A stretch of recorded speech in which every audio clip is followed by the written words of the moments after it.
আমি জানি 5 তারিখ আমাদের হত্যা করতে চেয়েছিল। যেভাবে হোক খোদা যেমন গ্রেনেড হামলার থেকে বাঁচিয়েছে বা ওই বোমা হামলা তার থেকে বাঁচিয়েছে, গুলি থেকে বাঁচিয়েছে, চট্টগ্রামে গুলি, কটালীপাড়া বিশাল বোমা, এর থেকে যেমন বাঁচিয়েছে সেই 21 আগস্ট গ্রেনেড হামলা থেকে, ঠিক সেইভাবেও এবার কিন্তু মাত্র কয়েক মিনিটের জন্য আবার বেঁচে গিয়েছিলাম।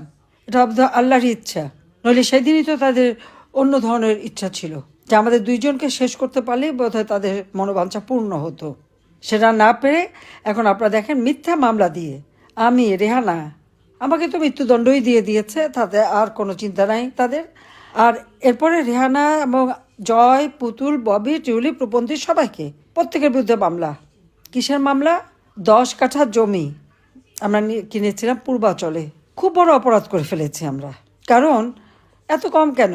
ডক্টর মোহাম্মদ ইউনূস কিনে নিয়েছে 4080 কাঠা জমি পূর্বাচলে তার। আমরা কক্সবাজারেও নিসর্গ নামে তার একটা রিসোর্ট আছে। আর পূর্বাচলেও সে এই 4080 কাঠা জমি নিয়ে সেখানে রিসোর্ট করেছে। উত্তরে তার 300 কাঠা জমি, চট্টগ্রামে 87 কাঠা জমি, এবং আরও তো অনেক আছে, খোঁজ করলে আরও পাওয়া যাবে। তার ফিক্সড ডিপোজিট 5,000 কোটি টাকা।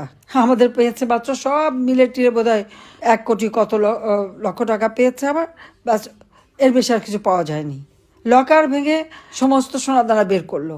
একটা লকারে নাকি কিছুই পেলো না, তা সেগুলি গেল কোথায়? আমি জীবিত থাকতে সেগুলি ভাঙলো। প্রধানমন্ত্রী হওয়ার পরে তো আমি লকার খুলিনি, যে প্রধানমন্ত্রী হয়ে সেখানে সোনাদানা রেখে এসেছি। 1975 সালে আমার বাবা আমাকে হত্যার পর এরকম অনেক অপপ্রচার করেছে।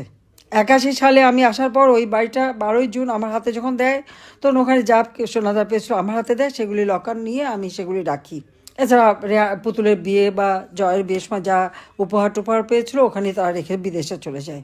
সেইগুলি নিয়ে অনেক কিছু বলার চেষ্টা। তা আমরা তো একেবারে ফকির থেকে উঠে আসেনি। আমাদের পরিবার একটা ঐতিহ্যবাহী পরিবার। হ্যাঁ, আমরা হয়তো শশা করি না, পড়ি না, ওসব দেখাই না। কারণ আমার আব্বা বলেছিলেন যে ওই দামি গহনা, দামি কাপড় পরে কাকে দেখাবে? যে দেশের মানুষ ভাত পায় না, পড়বে ছোট ছোট জিনিস পড়বে, হালকা জিনিস পড়বে। আমরা সেই কথা মেনে চলি। আমরা ওগুলি শোষা করিনি, কখনোই না। আমরা সাদা সিধে জীবনযাপন আমার বাবা করে গেছেন, মা করেছে, আমরা সেটাই বিশ্বাস করি, সেভাবেই চলি। সেখানেও নানা রকম কথা বলার চেষ্টা করেছে। আমি ধন্যবাদ জানাই, কৃতজ্ঞতা জানাই বাংলাদেশের মানুষের প্রতি, যে তারা অন্তত এগুলি, তাদের ওই অপপ্রচারগুলি বিশ্বাস করেনি। কিন্তু 6,000 টাকা বেতনের গ্রামীণ ব্যাংকের একজন ম্যানেজারের 5,000 কোটি টাকার ফিক্সড ডিপোজিট হয় কোথা থেকে? আর এত সম্পদ আসে কোথা থেকে? 4080 কাঠা জমি পায় কোথা থেকে? সে কোথা থেকে? সেই জবাবটা তো তাকে আগে